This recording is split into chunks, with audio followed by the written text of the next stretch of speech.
Usually, people do have the right to believe whatever they choose to believe, but that's a luxury that the oppressed does not have. Unlike the white oppressive society who benefits from lies, they in fact sit upon a throne of white exalting lies. However, the oppressed must function based upon what is actually true in order to liberate ourselves. Because if our understandings of our plight and condition are flawed, then all of our liberating remedies and strategies that stem from those misunderstandings will also be flawed. This is in fact why white oppressive forces have spread so much false knowledge into the Black communities in regards to our plight and condition.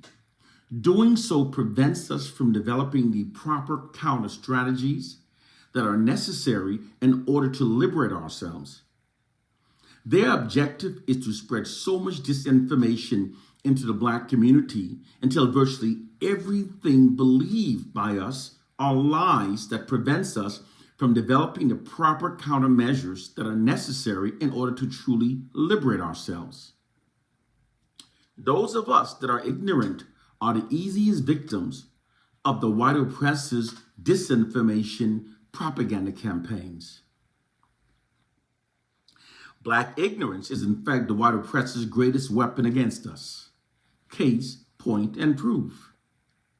There are currently a significant amount of African American men who are insisting that we made the N-word ours and that using it now ridiculously empowers us. Those narratives are both absolutely untrue. They are believed by those of us that are ignorant. Whenever people are ignorant and gullible, ignorant nonsense makes perfect sense to them. It was in fact actually white social engineering scientists and white propagandists that socialized us to call ourselves by the N-word through negative media social engineering. Most people naively believe that the media reflects our reality. But the truth is, most people often imitate how their group is repeatedly depicted within the media. People imitate and becomes those derogatory media depictions of their group that they've accepted as being their reality. White movie studios hired Black actors to repeatedly call themselves and each other by the N-word within movies. Millions of African Americans then repeated the behavior upon seeing it repeatedly depicted in movies, thus making it into a cultural norm. They first began the process through those Black exploitation films beginning during the 1960s.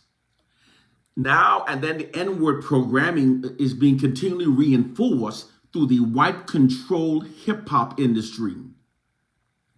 We also now have a significant amount of African-American men who are insisting that we should call ourselves Negus, N-E-G-U-S, because it's an ancient Ethiopian word meaning king. But critically think, there are over 2,000 different languages and dialects in Africa, and each one of them have at least 3 words meaning king. With that many thousands of words also meaning king, don't you therefore find it a little bit suspicious or even strange that the only one that's being propagated throughout our communities happens to be the word Negus? The truth is that words have power over the subconscious minds. Words cast spells upon the subconscious minds. And the word Negus is being used to keep us functioning under the original same negative spell cast by the original N-word. Because the subconscious mind doesn't see the different spelling. White oppressive forces socially engineered us to self-identify ourselves by the N-word. And the programming is so strong that now many of us would accept any silly presented premise that gives us an excuse to continue using the N-word. And every couple of decades, white propaganda spreads newer derivatives of the N-words with different spellings, such as the other word, N-I-G-G-A. But a different spelling actually makes no difference at all because the subconscious mind doesn't see different spelling. Words have power over the subconscious minds. Words, when repeated often enough, shapes our thoughts. And a thought, when held long enough, becomes a belief. A belief then becomes our biology. We psychologically become the words that we repeatedly call ourselves. It's why men that call themselves thugs are more likely to engage in a fight than to avoid one. It's also why women that proclaim themselves as being bitchs often becomes stubbornly unreasonable. We subconsciously become the words we repeatedly call ourselves. It's a psychological phenomenon that white social scientists have thoroughly researched. They condition us to self-identify ourselves by the N-word because doing so psychologically conditions us to perceive ourselves through a false inherent inferior identity that aids the white society in maintaining its social dominance over our lives.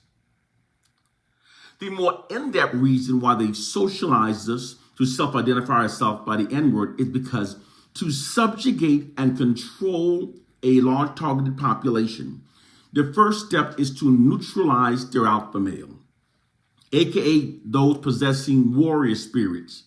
These are the males that are psychologically wired to protect our women and to protect our communities.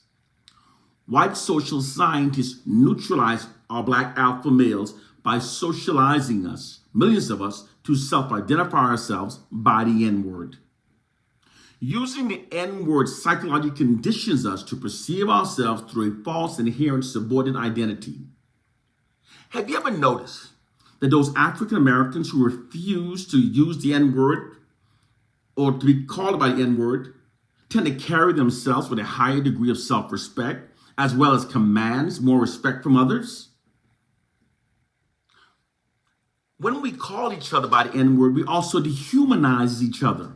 This makes it much easier to mistreat and even kill each other. Most black men that have killed another black man did so while perceiving his victim as being nothing more than an N-word. Currently, many black men believe that they're making an impactful statement when they declare themselves as being real N-word. But those black men are totally ignorant of the fact that white social engineering scientists intentionally attach the term real N-word to hyper-black masculinity in order to get black men to insist that they're real. Most incarcerated black men are declaring themselves as being real N-word. Those black men are in fact ignorant of their own ignorance. I will not be silent to appease black ignorance, especially when it's black ignorance that gives the white oppressors their greatest power over us. I'd rather lose black friends for telling the black liberating truth than to endorse ignorant beliefs in order to hold on to ignorant, mentally enslaved black friends.